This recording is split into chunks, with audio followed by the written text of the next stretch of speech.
Hello, guys. Welcome to National Press Club. Thanks for visiting me here. And I'm very delighted to be able to speak to you and to address with a presentation of my book. This is the book that we have written together with Greg Stepan, who is present in the audience. Hello, Greg. It actually was his idea. It's his fault that this book emerged. But the origin was the book that I have written in Russian, and it's even called slightly differently. It was called Red Book for the Future, and which is significantly longer than what you see now in English. But we decided to make, so to say, a short version for the American and in general to international audience, because what I think is the most important right now is not to talk about the present day, is to talk about future. Everybody, especially in this town, are making tactical decisions. They are saying, okay, how much more weapons does Ukraine need? What should we do to help? What should we do to facilitate the change in Russia? Yes, even such people exist now. Before it was a taboo, and now we see that there are people who are really saying this, so that we need to change in Russia. But it's also tactical, because nobody is saying, okay, change for what? What is the future? What will we get as the result? Will the world be a safer place than it is at this very moment? Will Russia still be a problem, or whether it would be a solution? If it would be a solution, then what solution it would be? And that's exactly the reason why I started writing the book from the very beginning, because I always remembered the words of one great American, I have a dream. And I think that without a dream, no changes are altogether possible. And Russians do understand this actually quite well, because they already were at not such a long time ago situation when they just wanted a change, but they did not understand what the change would be. It was in 1991 when the Soviet Union collapsed. And for many in Russia right now, that's actually the origin of the present day situation with Ukraine. That's where Russian version of Versailles syndrome has emerged. And as the result, we see this terrible war and this great tragedy that we are witnessing right now with Ukraine. The origin was from there. The origin was from the desire to achieve the change without understanding what would be the outcome, and without a serious discussion in the society about this outcome. At that time, at least, there was certain program of the foreigners, free market, human rights. But if you would start talking to people, what is this free market? What are the human rights? You would see a totally different responses. And even right now, just recently, I saw a very interesting survey in Russia, like in-depth analysis about how Russians understand what are human rights. And approximately 20-25% of the population would reply with what probably ordinary American would reply what the human rights are.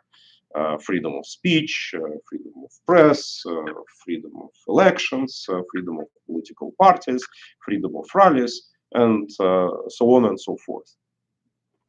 Some people would say that it's about personal safety, and it would be already a larger chunk than those who would say that it's about political rights. But the definite majority of Russians would reply that the basic human right is the right for decent education, for good quality healthcare, for nice roads, working and cheap infrastructure, etc., etc., etc. And so when they were receiving these messages that we are about the basic human rights, they were thinking about that. What they received was totally different. And as a result, right now, we see A lot of people who are complaining about the result, and people who want to go in the opposite direction. And that's one of the problems with the Russian opposition, because the Russian opposition is very much consolidated on the idea that we all are against Putin. Yes, we are, but what we are for? What is this positive dream? What would be the direction of the change? And many Russians have all the rights to be scared that the basically main idea of this anti-Putin opposition is to go back to Yeltsin's era, because this is what's been praised by them so much, and they usually compare, it was so much better at that time, there were human rights, maybe the war, there was more free markets than it is right now, etc., etc. But people don't want to go there, and they resist such change. And that's why they don't support this neoliberal opposition. They want to see something totally different. They want the change which is positive for them. But they basically cannot formulate what is positive. And that's exactly why I wrote the book, because I wanted to describe the dream. It's written in this book, one of the catchy phrases of our famous writers in Russia, Arkady and Boris Strugatsky. They were engineering, they were writing in science fiction. But they were writing very philosophical novels. They could be compared to Ray Bradbury, for example, in the United States. And one of their main characters in one of their most famous books said his vision: happiness for everyone and not anyone left abandoned. And that's very much my idea. That's very much what I want to achieve. Now, the question is how to achieve this. And now there is a big debate about this, especially inside Russian opposition. We basically now experiencing a major split, and that's generated a lot of interest and a lot of requests which are coming to me from the peers about what we are up to, what we are doing these days, and that's basically because some of the Russian opposition are saying, you know, we want to stay on Gene Sharp type non-violent peaceful protests, and we just have to grow in numbers. One day or another, Russian society would waken up, and then the change would occur. I think it's a total utopia, and I think that recent events in Belarus, for example, showed very vividly that it's not happening. You know, a lot of Belarusians were on the streets non-violently. In terms of percentage of the population, it was way more than it was in Russia during Bolotnaya process and all these events that are very well known internationally and here as well. But still nothing happened, because among all those millions of people, there was not a single thousand who were ready to actually capture the presidential palace. And as a result, all of them were eventually beaten, oppressed, sent to jails, tortured, and the protests eventually subsided. I don't want the same thing to happen in Russia. And we already saw this, the similar path in 2011 and later on. It was very much the same. And Russians are rational people. And Putin was even ironically speaking about, you know, people who are coming to the rallies, they're like professional protesters. Maybe they're BDSM type people. They just want to be abused by the batons, get hit by the head, and then, you know, slowly going up to the horizon. No, that's not our vision of the change. We definitely need mass protests. Have no doubt in that. And I always was very active in the street protests myself and try to facilitate them and to invite as many people as possible. But I don't want those people whom I invite just to go on the streets to go to jail. I want them to come to streets to change the system, to change the power, to overthrow Putin.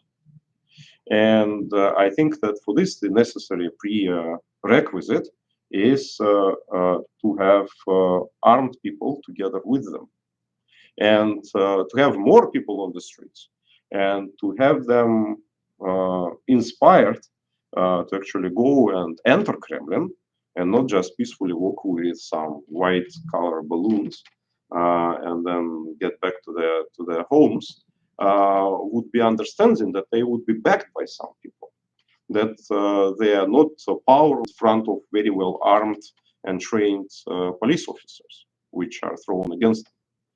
And the police officers, by the way, as we saw in the past in Russia, they also don't want to see armed people in front of them. When they see them, they disappear themselves.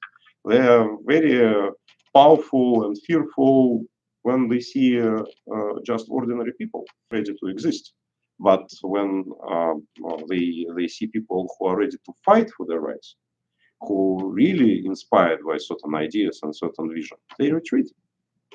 And our objective right now is to move to the next stage. That was the vision that I had in my mind for a very long time. But I thought the society and the opposition was not ready for it. But when Vladimir Putin started his invasion in Ukraine on February 24th, 2022, he actually eliminated all the barriers, because violence is normal. By killing people in Bucha, by murdering tens of thousands in Mariupol, by throwing bombs and missiles on Ukrainian cities, he's saying, yes, I'm a terrorist, and I can be confronted only with violence. With the set of the amendments to the criminal code of Russia that was passed immediately, like 1 or 2 days after the beginning of the war, he made any political protest in Russia totally illegal. Because now you can even pronounce the word war. If you say war, you would be thrown to jail. Moreover, if you would say we want peace, you would also be sent to jail, because that's also anti-war propaganda, according to the modern days Russian criminal code. And that makes non-violent process even more futile and irrational for the majority of Russians. And it's not just a fantasy of a certain politician. As we saw from the very beginning of March, in Russia, a lot of grassroots attacks on military recruiting posts with Molotov cocktails, then acts of sabotage on the railroads. Now we see every single day something is happening in Russia. We even created a dedicated Telegram channel called Rospartisan. For those who are watching us online, I encourage to look at it. It's very easy to access, t.me/Rospartisan. t.me/Rospartisan, and that's probably the most comprehensive news line on those events which are happening in Russia. There are literally hundreds already that were taking place. It's not yet millions involved in this movement, obviously. You know, we are talking about hundreds of people who are participating, but we are talking about hundreds of people who voluntarily, without any inspiration from the outside, decided to go on a very dangerous quest for their freedom. They are genuine freedom fighters, and I admire very much every one of them. And their numbers grow. We, as what I started doing from the very first days of war, is our media channel called February Morning. I will speak a little bit more about it later. We established contacts with them. And we are trying to get them engaged, getting communications with them. We identified 4 different networks right now that exist in Russia, and a lot of just individuals who are doing what they are doing, and they are organizing those attacks because they believe in their cause and they believe in action. And this is something that would make the society awaken. I am 100% certain. It's not something new. It's actually a very old Russian political tradition. That was one of the major prerequisites and the initial wave before the revolution of 1917. It started at the end of 19th century, so-called socialist revolutionaries who are doing exactly the same. And it was a signature, actually, of Russian revolutionaries. That's why what I'm probably most disgusted with is when many people from more these non-violent circles of Russian opposition or some of the journalists are saying, no, Russian people are not capable of this. We don't see it. Guys, Russian people capable of this, I assure you. And they have proven in their history many times that they are capable of this. Yes, they are obedient for a very long time. They are hard to be waken up. But when the time comes, their passion, their fire, their energy is unparalleled. And I think that we are right now witnessing this awakening. And I very much want that it would go in the positive and not negative direction. And that's the reason why I wrote this book. And a lot of these ideas about how we see future Russia is described in the book. To conclude, I would say a few words about just these ideas about my future Russia. And my future Russia, obviously, is a free democratic country. Probably it's not Russian Federation. Probably it's something totally new like Russia Republic. It has to be recreated. It has to be reset. It has to be rebuilt with the free will of all participating regions. It should not be like the center is saying to the regions, we'll give you more rights, maybe, if we agree. No, it's the regions who should get together and say, we understand that we need common state, and we are ready to delegate this and that for our common cause, but only what we are ready to delegate. I think this is the idea and the concept which should be very clear for you guys in the United States, because that's exactly how United States were constructed from the day one. And I think that's the right approach, which gives the regions all the rights for self-determination. We are conscious that maybe we lose someone, and maybe, for example, Chechnya, which was oppressed for a very long time and lost a lot of lives fighting with Moscow army, who decided to split their ways and to go separately. I will feel sorry for this. I don't want this, but if they would like to, that's their right to do. Definitely, our Russia is not an imperialist Russia, and our Russia is a Russia not of hard force but of soft force. We have a lot of positive things that we can use to our benefits, and how we can rebuild our nation, with which we can rebuild our nation. It's our culture, it's our language, is our cultural heritage, is our traditions, and we should not ignore them. We shouldn't throw them out of the window. I don't like what's happening with canceling of the Russian culture. I do understand all the emotions that are associated with it, but I really feel sorry with what's going on. My Russia is very decentralized. My Russia is Russia where the power goes to the people at the localities, at the municipalities, at the small towns and villages and settlements. They know better how to run themselves. And such Russia, I believe, is way more stable than centralized Russia. Such Russia is way more reliable. Such Russia is way more predictable. Also, my Russia is a Russia of very strong social guarantees. I think that a lot of neoliberal reforms of the 90s actually paved the way in the opposite direction and created the alienation of Russians with the rest of the world, because they thought that their problems, that their poverty, that the chaos and corruption that was instilled in the country, which way superseded what was there in the Soviet Union times, they associated it with the West, and that made us enemies, and that has to be fixed. I do believe that future Russia is a Russia which would be joining European Union, and I do believe that future Russia is the Russia who will be joining NATO.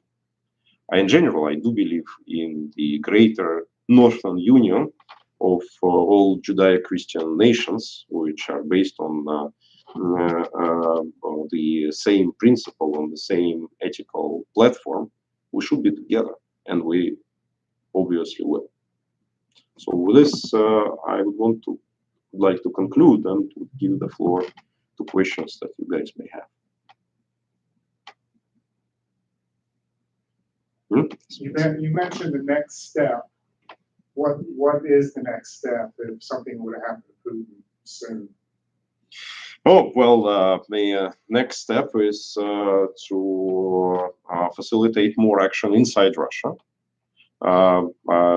We need to project the idea that there is no more stability and safety for Putin's elites.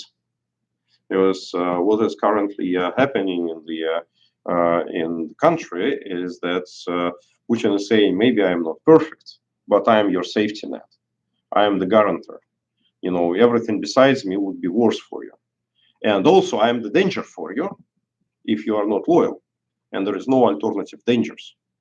So what a global community is right now doing with personal sanctions, I think is very important. But personal sanctions is the pressure, but it's not the danger. And we need this danger to be created, like Ukrainians are doing the same thing at the field of war. And at the same time, we need to build more power in our hands. Again, this is the question that already ordinary Russians should understand, that Russian opposition is powerless, is not longer impotent, is no longer suffering, but that it can claim victories, it can achieve results, it can project force.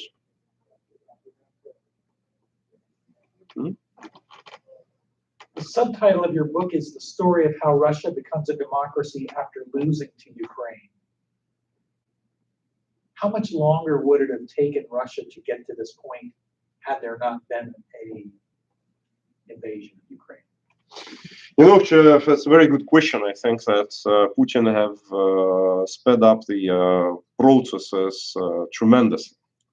And like my personal plan was to be in business for maybe another decade, and just to prepare for the future changes, but make money, grow muscles, you know, and maybe even enjoy life.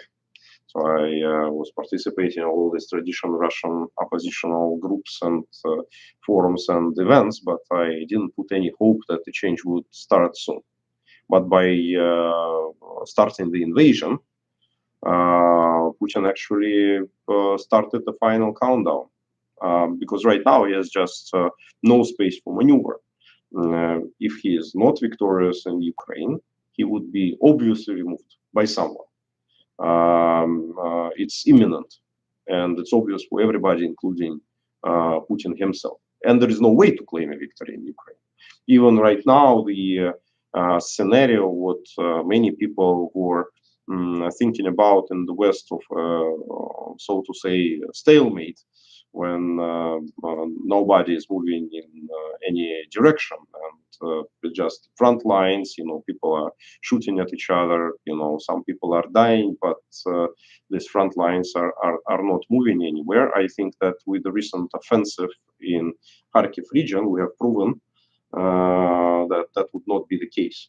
And I anticipate that in next coming months, I'm not like those upbeat people who are saying, you know, it would happen tomorrow, you know, next week, 2-3 weeks, but I'm talking maybe about 2-3 months. But I think that all of the right bank of Dnipro River, namely Kherson, would be liberated, because militarily the situation there is very bad for the Russian army, again strategically, so they can spill a lot of their own blood there and can suffer a lot, but there's no future for them because there are no lines of reinforcement or resupplies for this group. And so it would be a new retreat and new humiliating defeat for Putin. But to my mind, what happened in Kharkiv, that Putin's Stalingrad. So it's the turning point during this war. And we right now see that the number of defections in the Russian army, and especially in the army of Russian proxies, the regiments of so-called Donetsk and Luhansk People's Republic, the number of defectors, POWs, increased so significantly.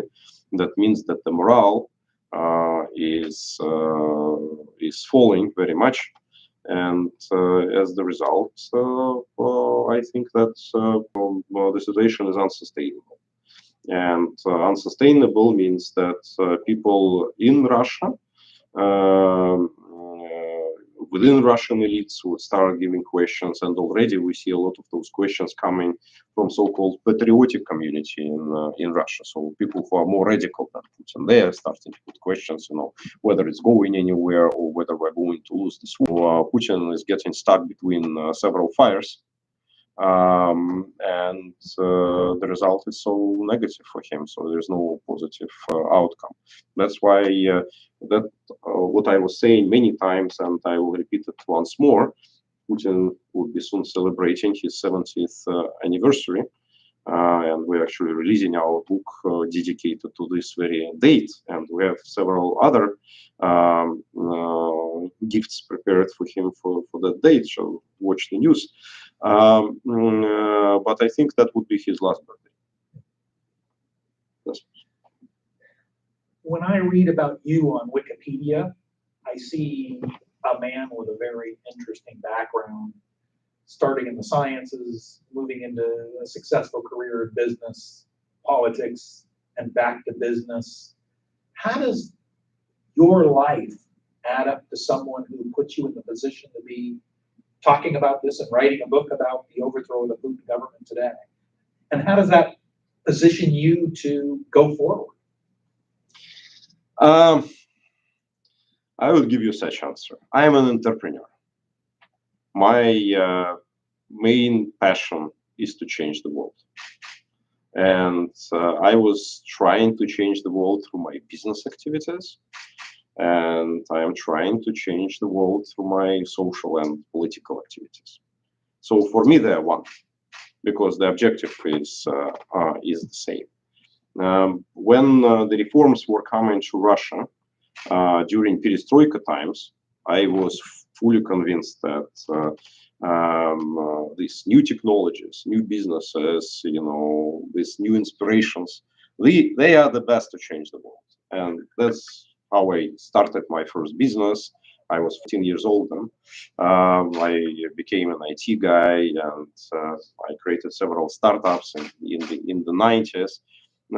So in this country, I would have been probably in Silicon Valley, doing different startups there. But in my country, things turned in a different direction. And I think that the turning point was not even a accession of Putin to power. The turning point was in 1993, when Russian parliament has been shot with the tanks by Boris Yeltsin, with the full support, by the way, from the American government. And I think that was a crime for Russians, a mistake for the international community. And now we're in the position to actually fix this. And I think that the time for some side activities has passed. Hopefully it will get back.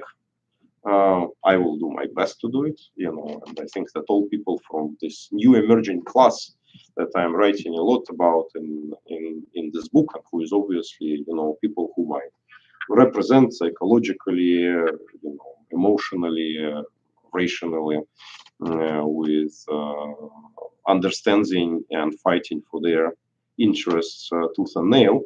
I want them to grow and prosper in my country. That's what I was doing when I was in State Duma, when I was chairing a subcommittee for innovations and venture capital in State Duma. I want this activity to resume, but it's impossible while Putin is in Kremlin. So Putin has to go. Maybe he has to die. I think it's inevitable that he will die, even without our assistance. I think that his own elites would not spare his life because he knows too much. But he definitely needs to be removed from his office, and that's my objective. So we have a couple of questions online. One is, what help does the Russian opposition need from the United States?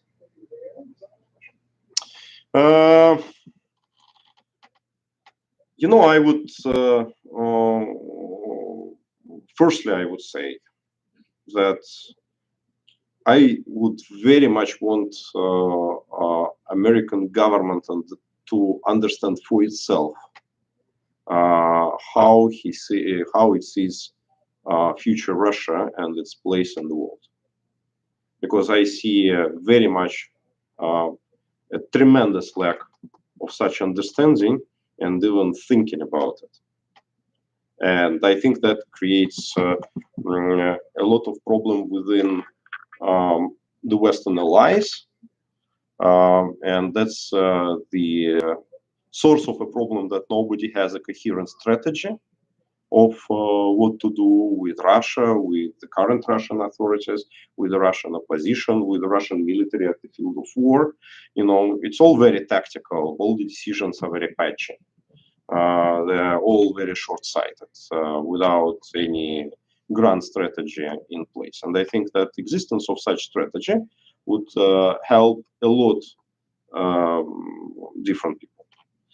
And in terms of practical things, obviously there are a lot of things that can be helped with.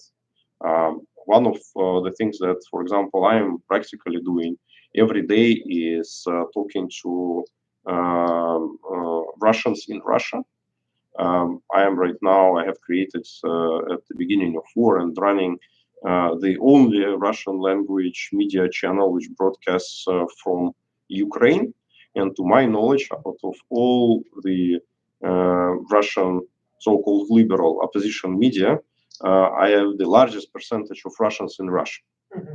My audience is not that high at the moment. Currently, I have monthly viewers approximately 500,000. But still, it's 500,000. It's a noticeable number, and these are Russians in Russia. It's not Russians who left Russia. These are Russians in Russia, and just by the profile of our media, they are Russians who can make moves and who can fight. And to grow this audience basically requires just technical assistance. Google and Facebook, they restricted advertisements in Russia, so there's no way how to promote the content, and we have to rely only on organic growth. Access to the satellites is very expensive, and this is not something that we can easily afford. We're still still thinking about it, and I'm currently raising money to get to the satellite so that Russians can watch it not only through the internet but through a traditional television ways of delivery. But it's costly, and obviously this is something that I would appreciate any help with. But most importantly, at the end of the day, it's military victory of Ukraine, because I think that the key role in the deciding the future of Russia would be made in Kyiv. Just because Ukraine would be the country who would claim the victory. It's the leader of the current anti-fascist, anti-Putin coalition, and that's why obviously the most important decisions would be done there. And we need to help Ukraine to win as soon as possible and to save as much lives as possible, but also to create this new Russian army who would come back home and would start running the country. Another question you have is, you mentioned Putin's birthday is a date that was really auspicious to look out for. If there's any other dates or events, perhaps National Unity Day on the 4th of November or the 7th of November, for the Revolution Day, is there anything that should be looked at or dates that should be specifically paid attention to? Look, the folks at NRA, our friends, they have the plans which we announced on their ask, that they are targeting to have at least one high-profile action every month. But to understand that it's all very opportunistic first. So when they have a possibility, they will do it. Secondly, we understand if we target on some specific dates, the security obviously would be tightened during these dates, and that's counterproductive, despite that, it's Russian tradition to assign something important for a certain dates. That's what we usually do. And I think that my friends in NRA, they are no exception, despite being very young and new generation guys, but they still are thinking in the same paradigm. That's our national feature. So yeah, I think that Putin would get his birthday, and the country would get another message at the beginning of November. Yes.